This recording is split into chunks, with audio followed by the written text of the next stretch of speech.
حضرت ابراہیم رحمۃ اللہ علیہ سلطنت کو ترک کر کے ایک جنگل میں پہنچے۔ وہاں ایک درویش رہتا تھا اور اس کے پاس غیب سے کھانا آتا تھا۔ اس درویش نے یہ خیال کیا اگر یہ آدمی یہاں ٹھہر گیا تو میرے کھانے میں کمی آ جائے گی۔ انہوں نے حضرت ابراہیم کو ٹھہرنے کی اجازت نہ دی، لیکن پھر جب حضرت ابراہیم نے فرمایا میں روٹی نہیں مانگوں گا، تب اس کو کچھ تسلی ہوئی اور حضرت ابراہیم کو ٹھہرنے کی اجازت دے دی۔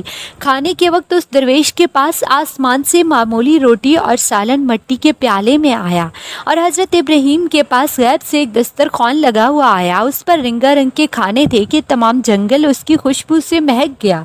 اس پر وہ درویش اللہ تعالیٰ سے کہنے لگا، کیا یہی انصاف ہے؟ ہم اتنے دنوں کے خادم اتنی مدت مجاہدات میں گزار دی، ہمیں تو معمولی سالن دیا گیا، اور جس نے اب عبادت بھی نہ کی اس کی اتنی خاطرداری۔ وہاں سے حکم ہوا، اے شخص اپنی حیثیت دیکھ کہ تو کون تھا؟ ایک کس گدھا تھا اور اس کی حیثیت